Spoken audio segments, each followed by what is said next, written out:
I'm Betty Schmidt, and they moved next door to us back in 1962.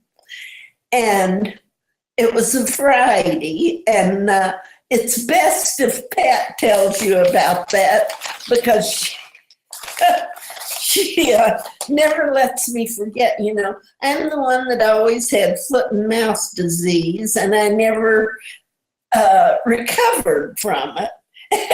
So anyway, you ask her about that Friday. I'm Cookie, I'm John's wife, and he was wrong. We met them through a friend who he was at the Air Force Base with Fred. And he told Fred he was moving to Waterville, and so Fred told us. And that's why we were invited to this party, so we could meet them. And here it ended up, they moved to the house right behind us. So that's how we met them. I'm Deanna. I'm Fred and Pat's favorite daughter. My name is Diane Schultz. I've known Pat and Fred for 26 years now. My husband and Steve are best friends, so I've known them pretty much that entire time also. My name is Frederick Colborn Tripp II. I'm Jake, and I'm Pat and Fred's grandson-in-law. My name is J. Forrest Gallagher, and I am Pat and Fred's favorite grandson. I'm Jenna, and I'm Pat and Fred's granddaughter. My name is John Schultz, and my wife and I met Pat and Fred approximately a little over 50 years ago at a party, and they were moving to Waterville. We already lived in Waterville, and they became our neighbors. I'm Steve Schultz. I have known Pat and Fred my whole life. Steve Tripp. How I'm related, they are my parents. Susan Bentley. My name is Tim, and I'm Pat and Fred's son-in-law. My name is Jess Petrovich, and I know Pat and Fred through my aunt and uncle. I went on vacation with them one year, and they went with us. My father, his parents, and Christmas. Christmas Eve in Utica, they get all kinds of snow.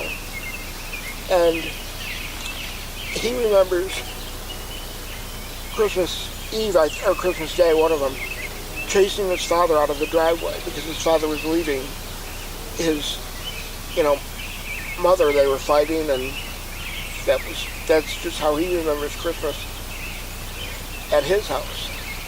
I remember Christmas at our house as just lavish. I remember all kinds of gifts, and I remember after Deanna's my sister, she stopped believing in Santa Claus. My mother would put the gifts under the tree, and she'd know who had what wrapping paper, and then she would pass them out, and we'd each get to watch each other opening their Christmas gift. That was, just a riot. It was just phenomenal. I'm so glad they did that. Because before it was, we just all get the gifts and unwrap them, and then we're done in 5 minutes. And, you're sitting there going, what are we going to do now? So we used to, on Christmas, as I'm talking too much, say, Oh, this is great. Okay. Christmas with us, we'd always have people in. My mother would always have people in Christmas Eve after we got back from the St. Paul's Episcopal Church in Maumee, Ohio. And she would have people for cocktails. And, food was out, like edibles or fudge and, stuff that my mom had made. And Christmas Day, we'd, do the gifts, and then the day after Christmas Day, we'd get up early in the morning and drive to Utica to see the relatives that, And I remember one night we got home from St. Paul's Episcopal Church, and Homer was the dog. Homer was part beagle and who knows what else. She was a short dog, black and white. And Stephen named her because he got him at a baseball game, and Stephen wanted to hit homers. So we named her, it was a her, Homer. And Homer had eaten all the fudge. It was out on the plate in the living room. Homer was sick. I was quite sick that night. Oh well. Surprising them on their 25th anniversary with a small party in the park with all my silverware and so forth. I took all my silver to the park and we fancied it up because she had told me, do not be surprising me or doing anything, you know, firmly. She didn't want anything. So we got there, and then here, for some reason, they had to come in two separate cars. I can't remember what the reason was now. And when she saw what I'd done, I know she's really ticked, you know. So she said, Fred left me last night. And she said it so dead serious that my knees just bumped together. I thought, oh my gosh. So it must have been 20 or 30 minutes before your dad got there. And, you know, I thought he really left. I didn't know what the heck I was going to do. You know.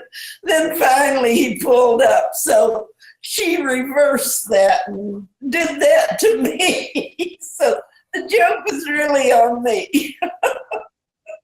You know, stuff comes up in your family that you all do the same thing. You know, when we used to have an 88-cent sale at Tidkey's. You wouldn't remember that. You were too young. I suppose it was closed. But Yeah, the it was. you were born. So anyway, when Steve was about 3 years old, and Tidkey's was on the busiest intersection in Toledo. Summit Street, wasn't it? Yes, it's on Summit Street. And so anyway, we would always go to the 88-cent sale, and that's where your mom's toys came. So anyway, we get ready to cross the street, and here's Stephen, 3 years old, and he says, I'll hold my own hand. He wouldn't let us hold his hand. So he holds his own hands and marches across the street. Yeah. Doesn't that sound like him? Okay, 3 or 4 years later, we're still going to the 88-cent sale at the very same intersection. And Deanna, we were going to hold her hand. No, I'll hold my own hand. And she did exactly what Stephen did, held her own hands and marched across the street. She's actually the sure one, and he is actually the follower, because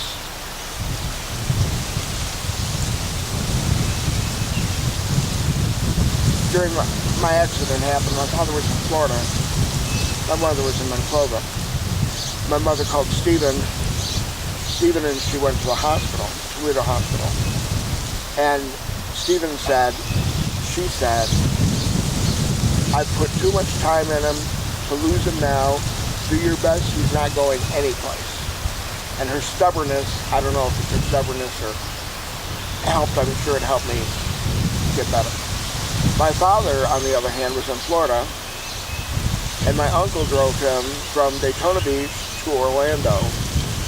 And my uncle swore he needed a new dashboard after they got to the airport, because my father kept slugging the dashboard and saying, why wasn't I there?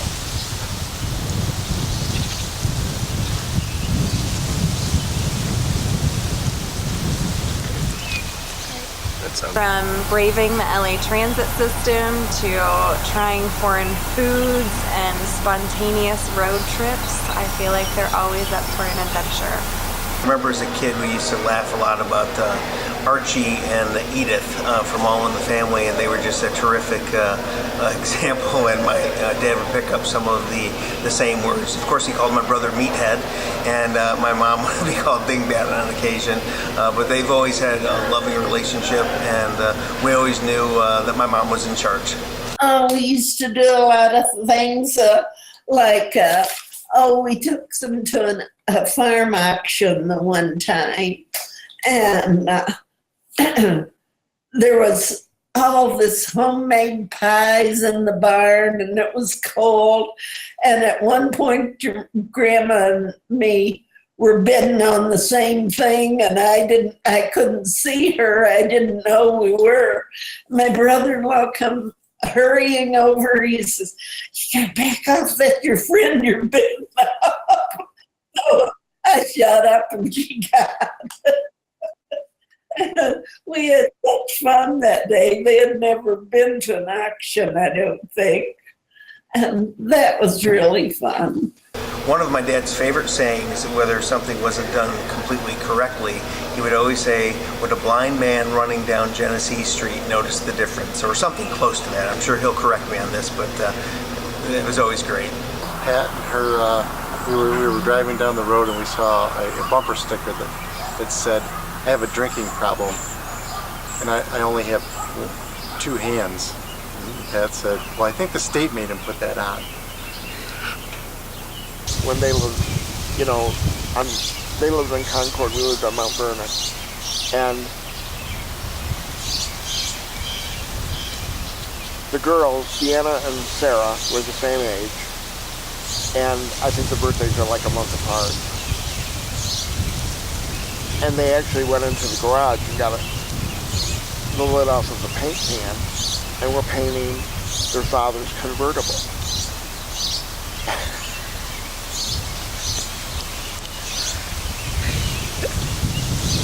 That was hilarious. Because, A, they've got to get the paint off their children, and B, they've got to get the paint off the car. They did get it off the car, and they got it off the children, obviously. But that was really funny. That was too funny. Who'd they get the paint off of first? A fond memory I have was back in 2011 in September. We were in China.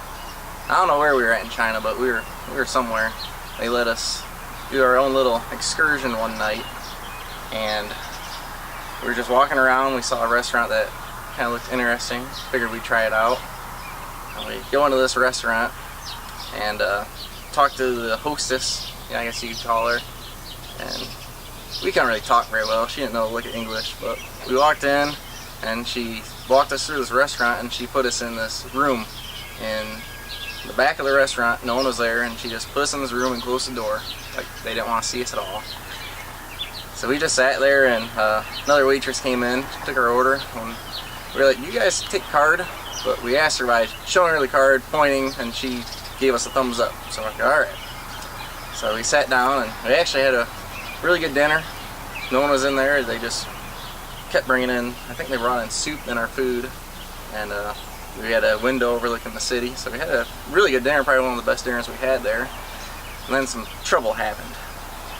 We ate our food, and they brought the bill out, and we gave them a card. And they looked at the card, and they shook their head, and they said, "No, no, no." About all they could say was "no, no, no" that whole time, of course. They said "no, no, no," and I think my Uncle Steve was, how'd it go? I think she said, "We don't take it," and she also said she couldn't understand.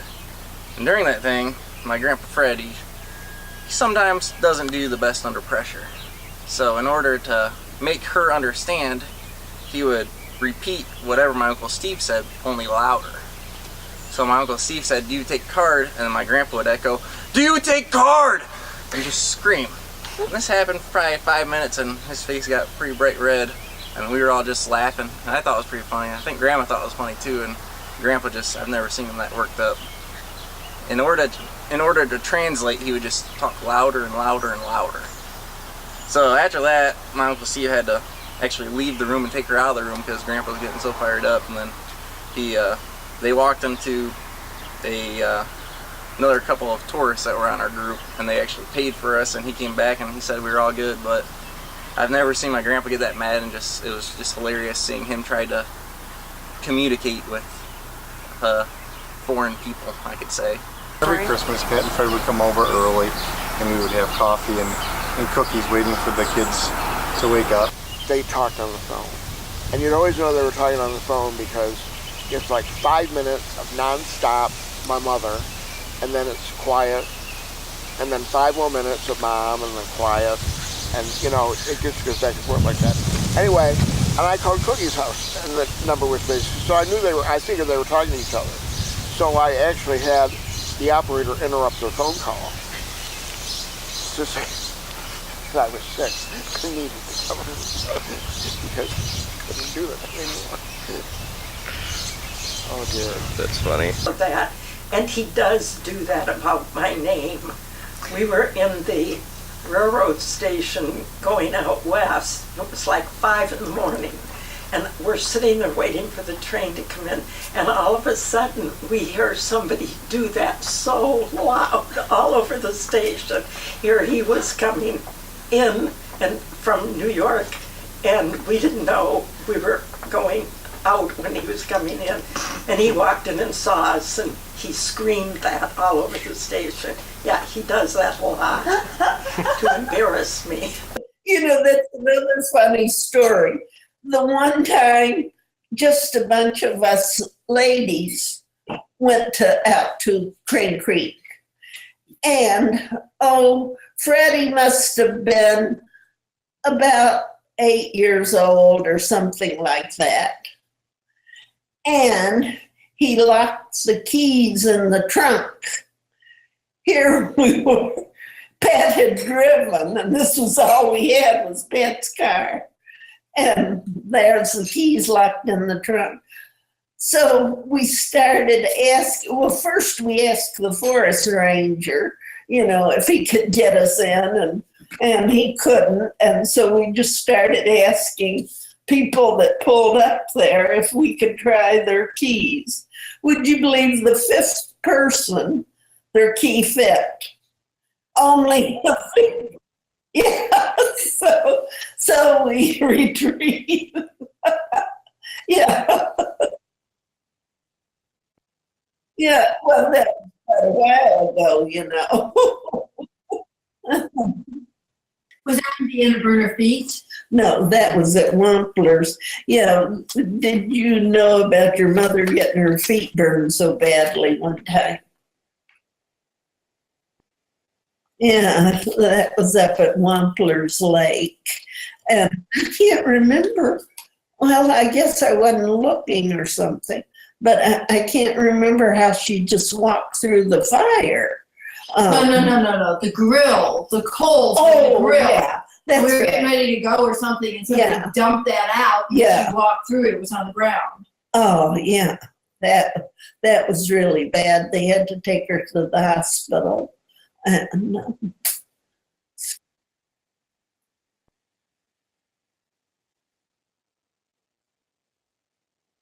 Yeah. Yeah. Oh, that makes my flesh crawl still. Yeah. Yeah. Yeah. That could have been so much worse. You know? I don't know. Well, he was always, I think, an excellent employee for the Air National Guard because every time he had an inspection, they were just amazed at how good his place looked. So, but he was up there morning, noon, and night for inspection a week. I mean, it was just incredible the amount of time he was up there. And one time he was up there, and he had beer in a refrigerator up there, and they said, "What's in that refrigerator?" And I think he said medical supplies or something. And they said, okay. And they didn't go in it. And he was thinking, this could be D-Day for me if they open that refrigerator. That's funny. It's great. Grandma has never had to fill up her gas tank because Grandpa always does it. And Grandpa has never had to pick out his own outfit because Grandma always does it. Happy 60th wedding anniversary. 60 years of marital bliss. Who would have thought? Boy, and some rough times in those 60 years too, I bet. Us children never knew about them, so this is good. Whatever you need, you go over there and they help you out. They're always there for you, and they always will be. They are always ready at the drop of a hat to help you in whatever way that you need help with. You know, I left home rather young and early, went into the military, and I can remember people asking me years later, did you have a problem with your parents? Is that why you left so young? And that's quite the opposite. I love my parents. I talk to them every week, multiple days, sometimes several times the same day. They're just always there for me. I love them completely. And they gave my siblings and I, Fred, Deanna, and I, the best possible foundation we could have ever had as kids. And they mean the world to me, and I would do anything I could for them. They're just incredible parents, and they're just great people. They really are. Love you. The first time I ever met Fred was very, very awkward. Deanna never introduced me to him, and after a while, he hollered out from the kitchen if she was going to introduce me to her friend to me. And your mother, this makes me think, when your great-grandpa got married the second time, well, we watched Stephen. Oh, and no, we watched you. I mean, Deanna. Deanna. And it was the only time in your life your mother was ever dirty. Pat kept her all the time with her ribbons in her hair and all slicked up. Well, guess what she wore that time at my house?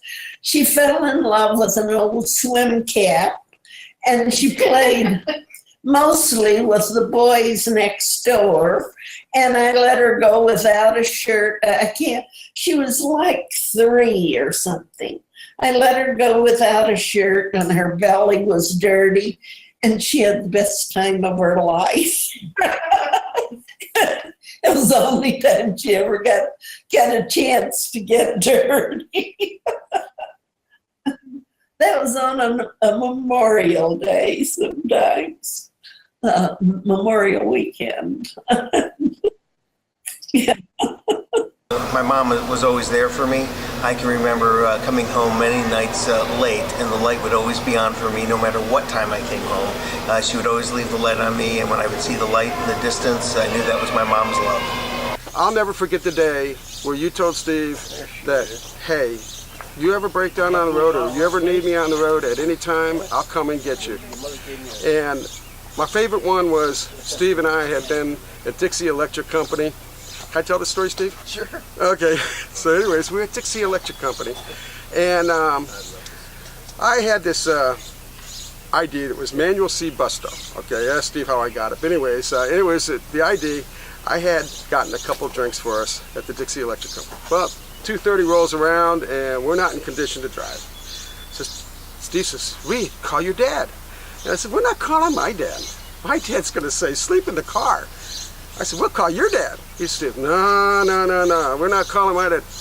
So who do? We called Fred, came out in the Subaru, like a real trooper. 3 o'clock in the morning, Steve sat in the back of the Subaru, didn't say a word.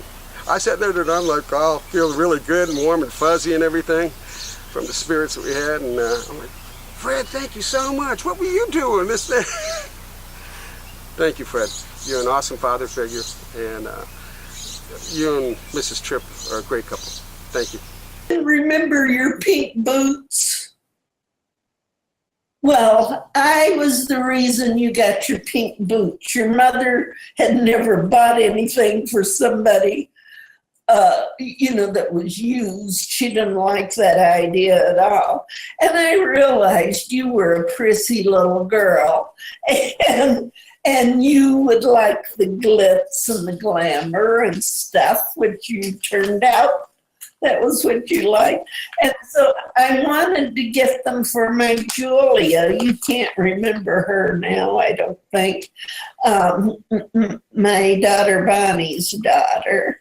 And I wanted to get them, but she lived in Asheville and I didn't know what size would fit her or anything.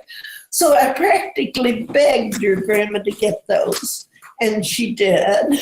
And I think you wore those until you couldn't squeeze into them. Well, they came from a garage sale, and I think your mother, your grandma felt that, oh, that was really dirty to buy somebody else's shoes, but I knew you would like them, and they were like brand new.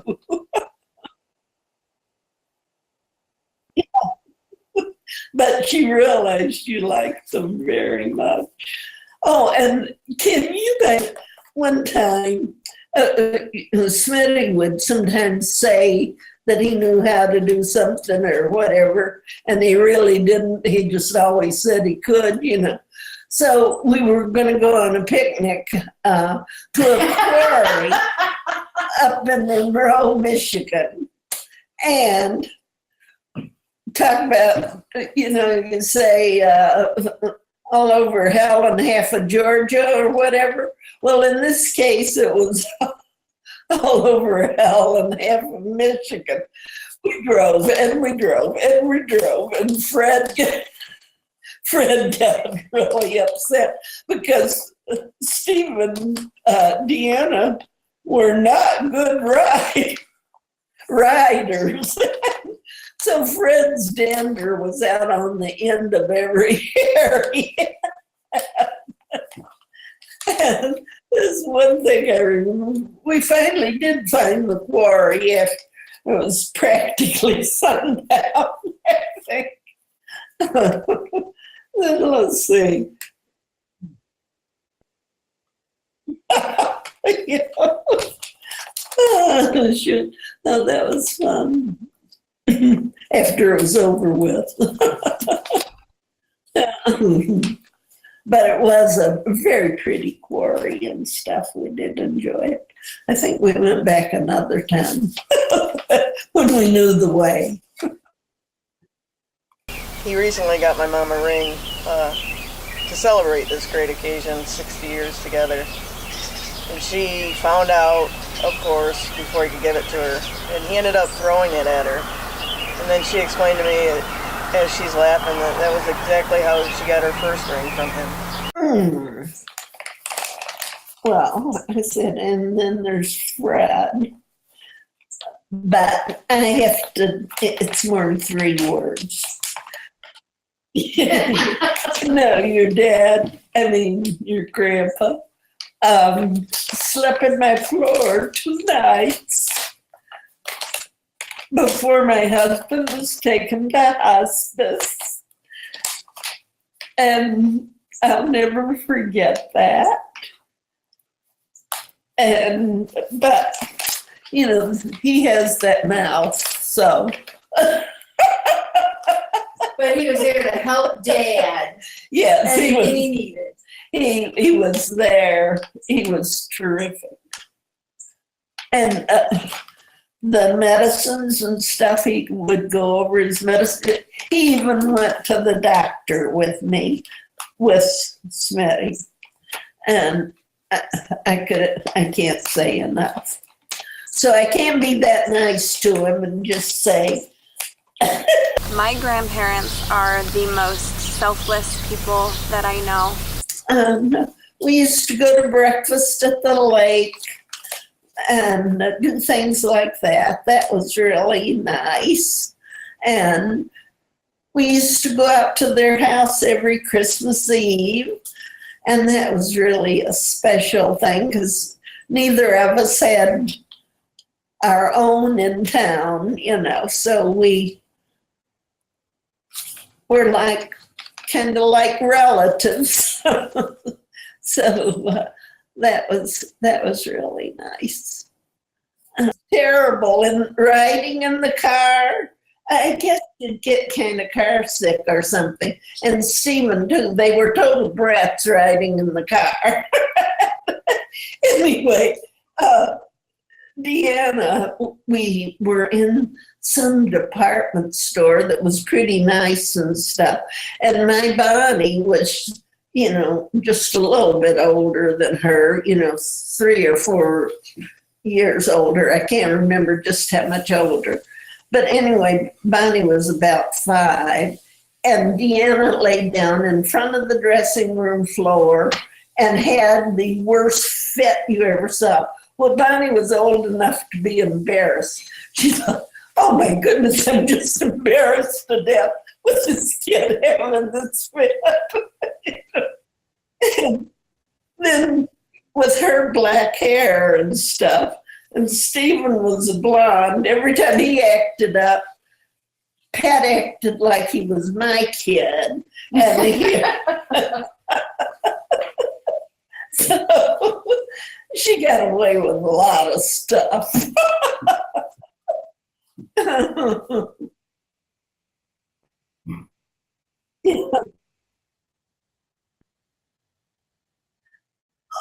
Yes, Stephen and Bonnie looked, they still till this day look like brother and sister. They could pass for twins still, you know. Can you by any chance remember, thinking of Julia, the one time there was a pajama party at the zoo, and Fred and Smitty took you and Julia to the zoo to the pajama party. Yeah. So they read stories, and I remember they had Smitty said they had a armadillo came out in the middle, and you know. Yeah. Yeah. And Smitty and Fred were the only men there. It was all other young mothers. Yeah. So that was fun for you. So. I really wish I could raise a glass of wine and celebrate your 60 wonderful years. They're always here for us. I hope you have an amazing night tonight. And Archie is the biggest bigot you ever saw in your life. And Edith is real ditzy. And so your grandpa used to call her Edith quite often. So that's where that came from. That's consistent. I mean, that's like an everyday, every hour experience. She always says something, and she never hears. And she's got a hearing aid, so she should be able to hear him. She doesn't hear him. Unless the one time she will hear him is he says anything about her. Then here's, you know, and she's like, what? She and I just clicked the first time we saw each other, and she's been my best friend ever since. I just miss you, and I hope and pray that this fall you and Pudge and you come out and see Doomka. And sorry you won't see Bob, but we can go to some craft fairs and go to Osteen's and have a blast. And sit on the front porch and just say stupid things about people. I wish you several more years to enjoy each other together and enjoy many more anniversaries. So, well, we had a good life together, didn't we, Pudge? Mom and Dad, happy anniversary. Congratulations on 60 wonderful years of marital bliss. You have set an incredible example for all of us, and I wish you many more years, and you're just fantastic parents, and congratulations. Love you. When we first met, I used to say Holy Toledo all the time, and it got so that she used to use that word all the time, and she'd get teased when she'd go back home. Horseshit, marital bliss. I love you. I really miss you, Pudge and Pat the Irishman.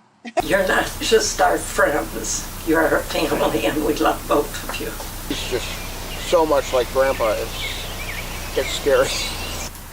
How great of friends and how true of friends they have been with us over the years. Why he was pudgy, I'll never know, because he was skinny, skinny, skinny. Yeah.